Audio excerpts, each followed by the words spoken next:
project and the Derby-Shelton Bridge renovations to fill in the aldermen and alderwomen. So Rick, welcome, and the floor is yours. Thank you, Mayor. I appreciate the time. I'll let you know that I'm joined tonight by my assistant director and the director of planning, Mark Nielsen, as well as Karen Svets. She's our regional engineer and works most closely on this project day to day. So we're going to give you a quick update on two projects, and I'm just going to, let's see, I have control here.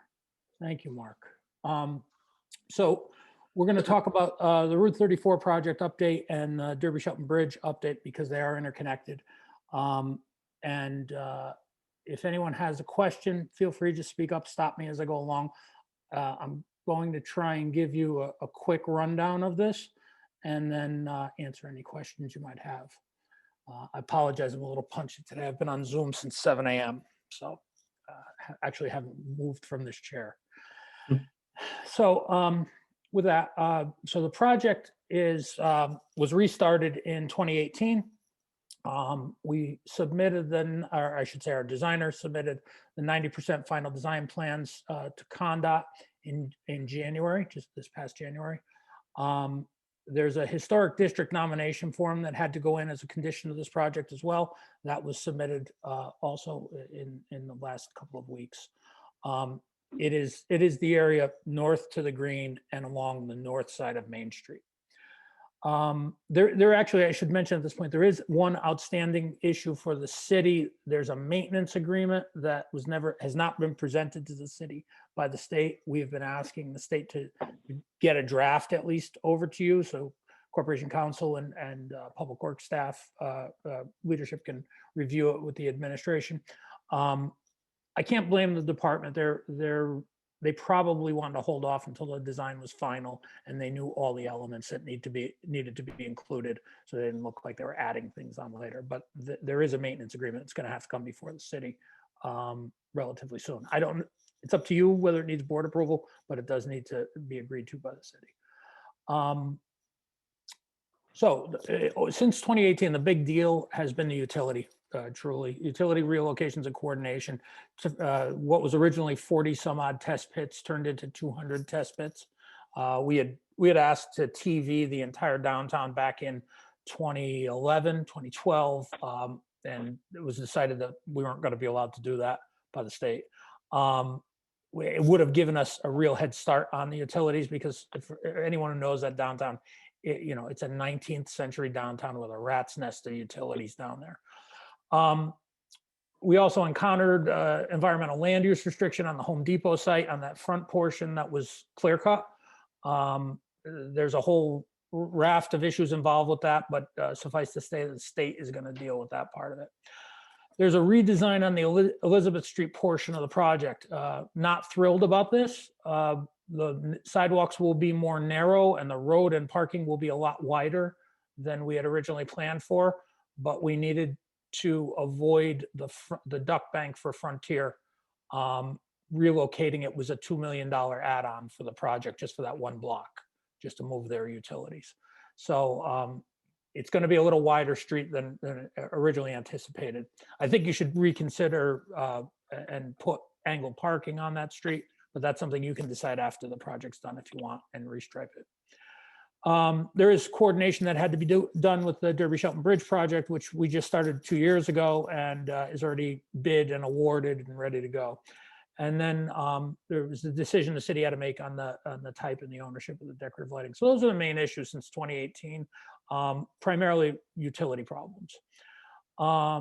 Just some of the elements that are in here: decorative lights over the entire length, starting on the Atwater Bridge, where you have those empty standards that are waiting for new heads. And then there'll be this interconnection with the Greenway at Bridge Street, along with the coordination into the Bridge Street project. There'll be some planting and landscaping. It's not going to be a big park. Don't think park, think little plaza, a couple of benches at the entry to the downtown. And then porous pavers are going to be used in the on-street parking lanes and in the parking lot areas. There'll be a different color, it looks like pavers. It'll make a much nicer look for the downtown. We fought hard for this. It also allowed us to eliminate a whole bunch of stormwater drainage that would otherwise dump water into the river. This will percolate water back down into the ground. But that area that's part of the maintenance agreement, is maintaining that area winter and summer. And then the reconstruction of Elizabeth and Main Street are fully part of the project. I should say on the porous pavers, we're still awaiting the department's sign off on the budget, and this item is still a bone of contention with them. They really don't want it. But if they eliminate it, we're gonna have to redesign the drainage plan, which is not going to be, it's not something we want to do. Current timeline. So as I said, the 90% plan was filed on the 31st by DeCarlo and Dal Lukes. The final design plan after comments will be is scheduled for April. The current design completion date is scheduled for June 9th. We'll obligate the federal funds at that point. It'll get advertised for bid on July 9th. So even if all of that holds, which I hope it does, we're fighting like hell to make sure it holds, but the state allocation of the funding is going to be key.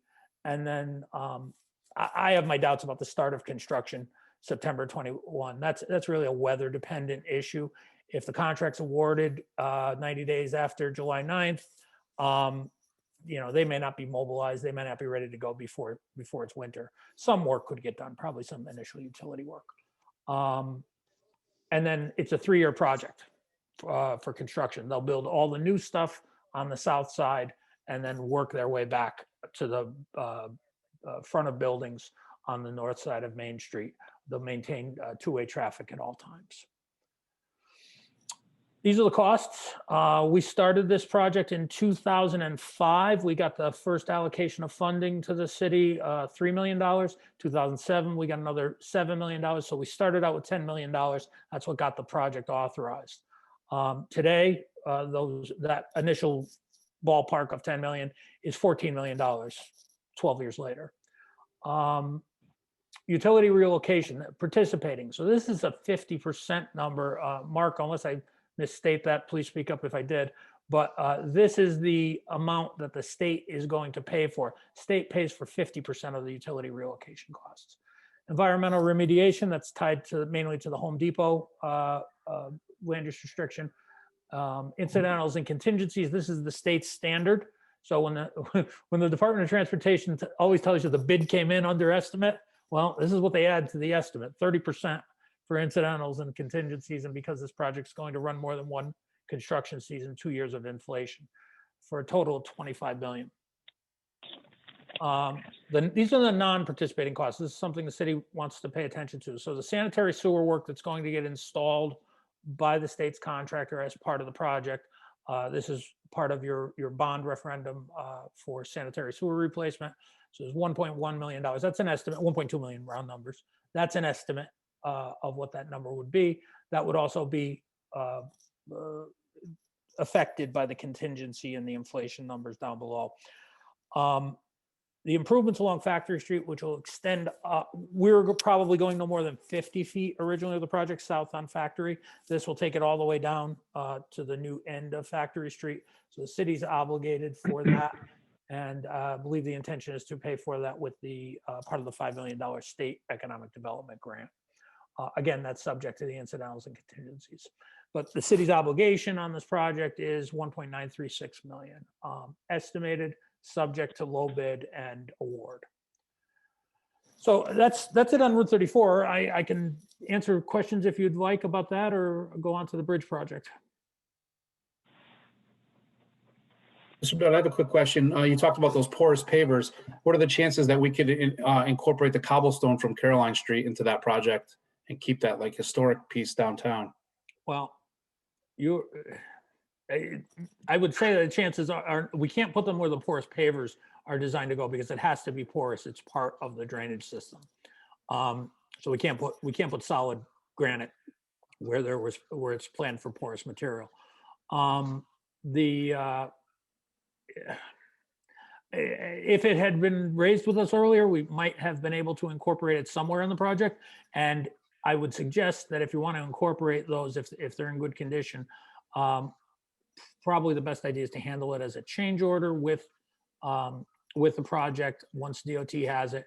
And I would suggest you use it in the plazas, which is actually in the picture you see right there, where those tub grinders are, not tub grinders, the tub generators are, right at the corner. That'll be a more of a plaza right there, and that would be a pretty good place to use them.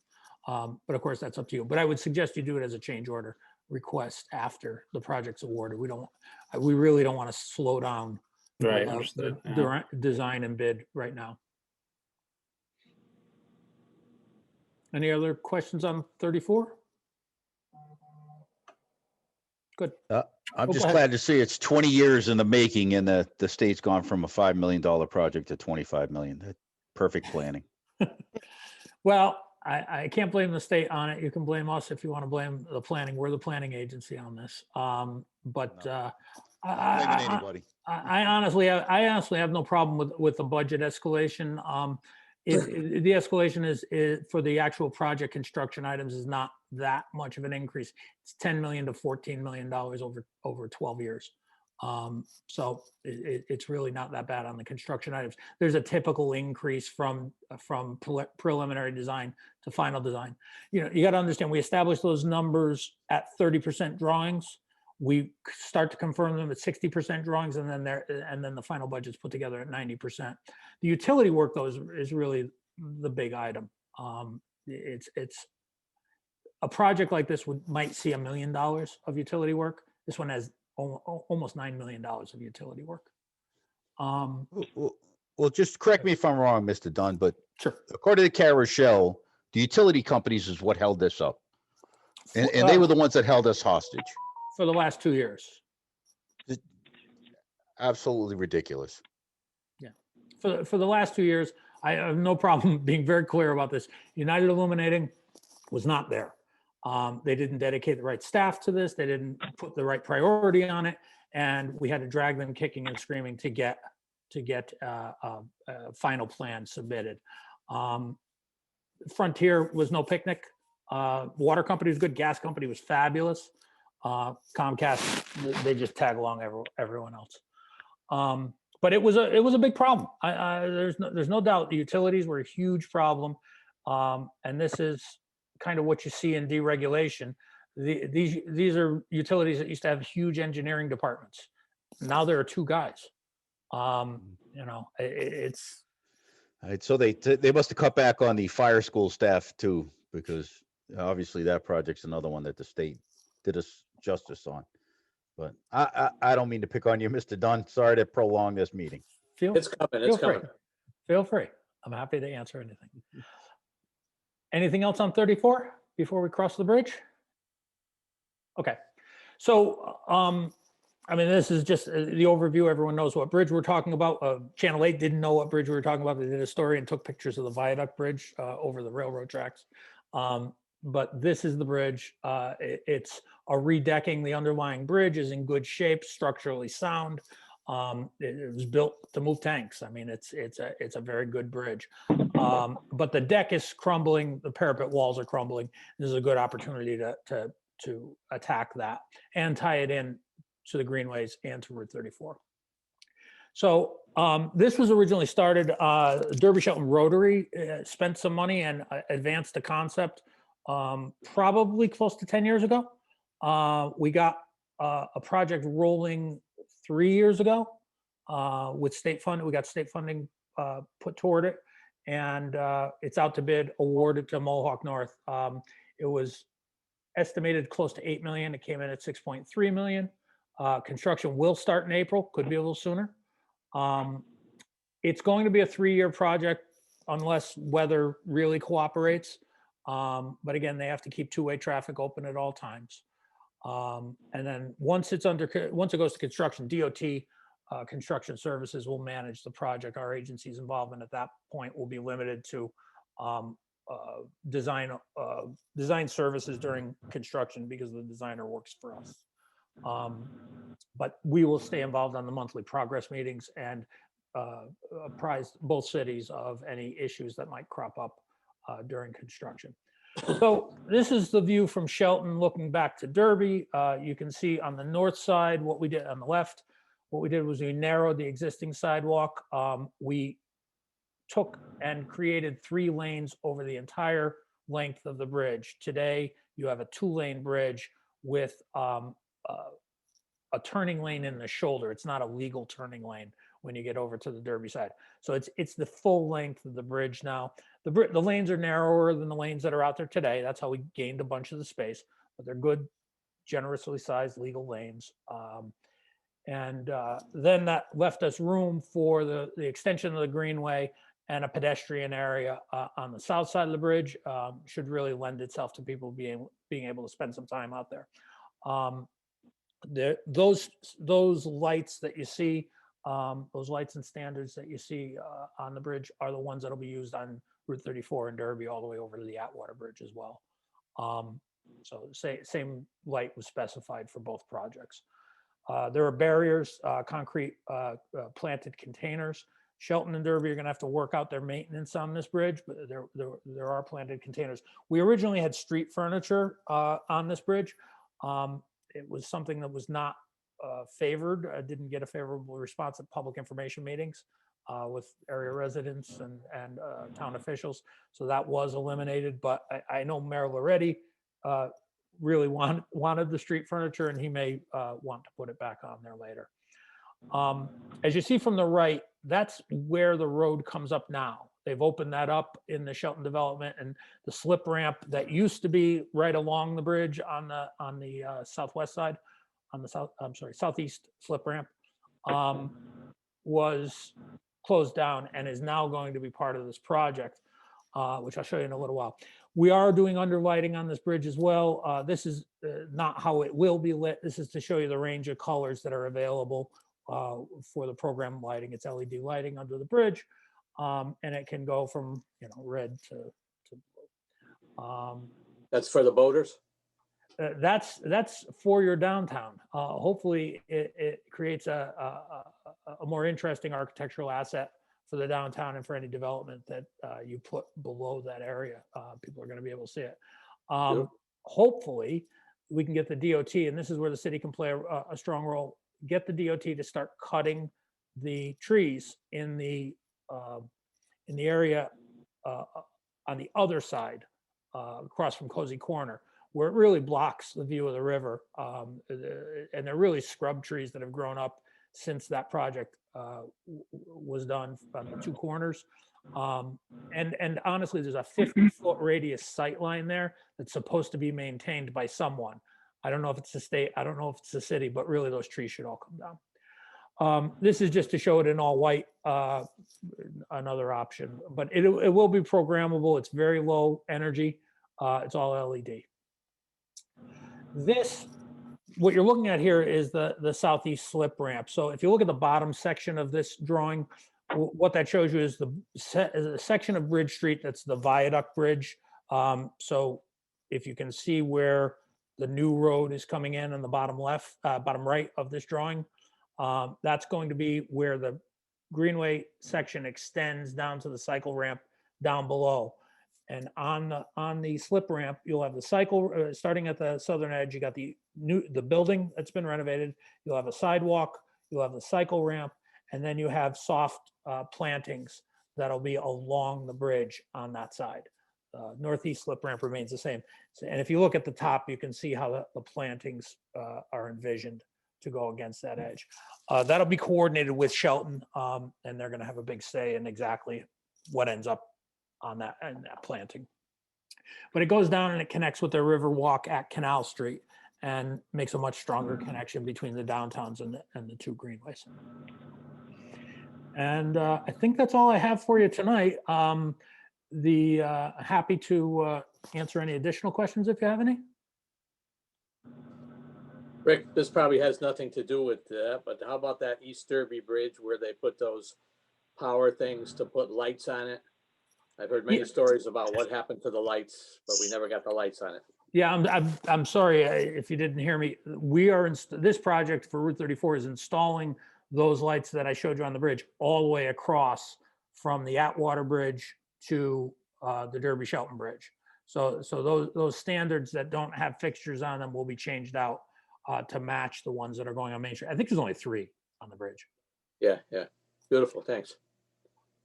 That was originally a request from the Staffieri administration, I think, or no, it might have been Mayor Dugato asked that they not put up lights until we knew what was going on Main Street.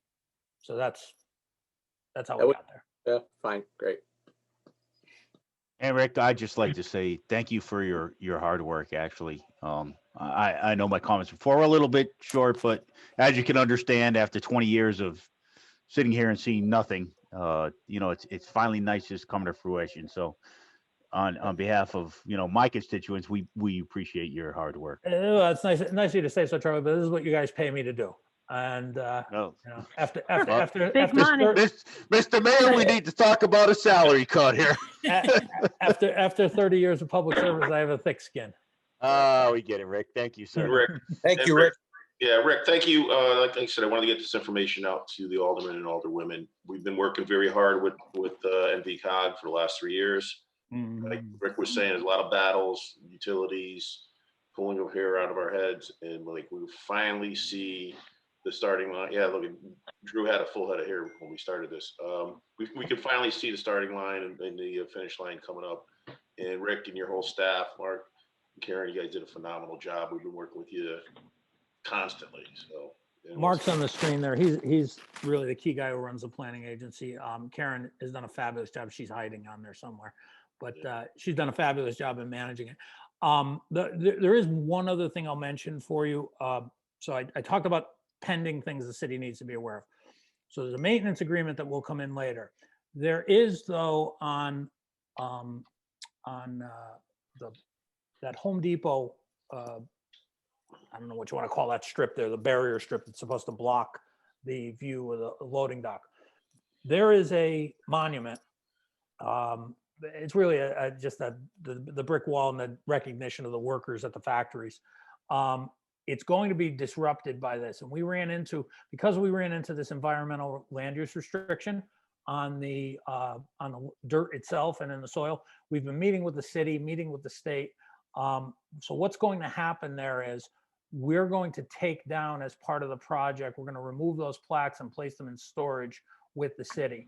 And then they'll be reinstalled somewhere else on the project at the city's discretion. It's not decided yet where it's going to go. You guys have to think about that and make a decision about where you want those plaques to be installed. But because of this environmental land use restriction, we really don't want to put them back in that area, because if we start removing soil, it's a whole can of worms. You have to get a soil management permit. The city's going to be on the hook for it, and you'll become a party to that document. Is that city property that they're on now? No, it's their property. Some of it's going to be taken by the state for this project, and the state's prepared to deal with those environmental conditions. But that was a condition of the site plan approval, that mound and plantings be maintained. It's up to the Planning and Zoning Commission, because no one should have given them, I'm speaking a little out of school, but I was around working for the city when that got negotiated. Home Depot had no right to remove those, and no one had any right to give them permission except the Planning and Zoning Commission. That's supposed to be a barrier height, because Home Depot insisted they were going to put the back of their building facing Main Street, and the city didn't want it, the back of the building facing Main Street. That was the compromise, and they're obligated. It's a condition of their deed to maintain those plantings back there. So they had no right to go in and cut that down. You guys need to do something with them, which they're probably going to wait now for this project to get constructed, I would think, because it's going to get torn up a little bit on the sidewalk edge anyway. So actually, Mr. Mayor, members of the board, there is an application pending before the Planning and Zoning Commission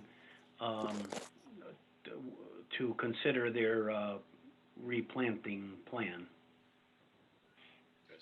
I'd suggest, and I'd offer our staff and our design engineers just to coordinate any work with the city for that area before you send them off to do something that the DOT could end up ripping out within the next year. Forward that to planning and zoning. Yeah, I believe that's next week, actually, on Tuesday. So, Any other questions for Rick Dunne and his staff? So that memorial and that flagpole, wasn't that in part of the deal with Home Depot? I mean, that they put it there and for Farrell's workers? The bricks came off the buildings. It was for the workers who had worked in those factories. That's what it recognizes, that labor and that history of industrial labor in the valley and in Derby in particular. But it's because it was on their land. It was part of that condition of agreement. Mark, please correct me if I misstate this, but that piece where the 2 brick walls are is going to become state land, and that's going to get removed regardless. Correct, because in order to widen the road and widen the sidewalk through that area, and then we are having in a short section of a bike trail to try to connect to the train station. The back edge of the state property will go into that berm by a few feet, and that necessitated relocating that memorial plaza part there. And again, the original thought was to relocate it a little bit to the east, but again, it was going to be intruding more into Home Depot property as opposed to property that the state was going to acquire. And like Rick said, once that occurred, it opened up a lot of complications with the ELR that the city it didn't want to get entangled with. But like we said, the project will remove those plaques and put them in storage, and then we basically have 3 years for construction of this project to decide where we may want to relocate those. It could go on the west side, closer to the intersection with Bridge Street, or somewhere along the Home Depot, and maybe request Home Depot to do something to reinstall them somewhere on their site. I did gloss through it. There is a municipal parking lot being built as part of this project. It's going to be across from the old Birmingham, or what was it, Twisted Vine now, in that area. And it'll serve as a trailhead for the Greenway as well as downtown parking. But it's your parking lot. You will own it. You will control it as part of your parking facilities in the downtown. Well, that might be a good location to put it up there, because I remember 70 years ago when they took the honor roll for the veterans from Derby off the Derby Green and stored it, it was never seen again. Well, Ron, that's why I say I really would suggest you guys make a decision. I would put it in the plaza at Bridge Street. That's going in Bridge Street. I think it's an easy thing. You control it, and all we needed to do was write something into the construction specs, so the contractor, when he took those things down, knew that he had to talk to the city to store them temporarily. But getting the change order in place to put that in shouldn't be a big deal. All right, thanks. Good idea. Anything else for Rick? Last thing, Elizabeth Street. So as I said, we're doing Elizabeth and Minerva. They are going one way, up Minerva, down Elizabeth, just for the lowest block. But the mayor had also approached us about improving the crosswalks all the way up Elizabeth Street. So that's something we'll take on under a different program, but treat them in much the same way, a little better lighting, a little wider, a little clearer. It's always been a little dangerous in front of the courthouse when you get up to the Board of Ed at 5th Street, and then at the churches, it's tough. So it's a project that we can take on under a different program and take a look at over the next year or so, and run it up to St. Mary's Irving School. Thank you. All right, Rick, once again, thank you for hanging out with us tonight. No, this has been a ball. Enjoy. Thanks, Ricky. Thanks for your time, guys. I appreciate it. Have a good night. Thanks, Rick. Thanks, Rick. Thanks, Rick. Thank You you. too, Ricky.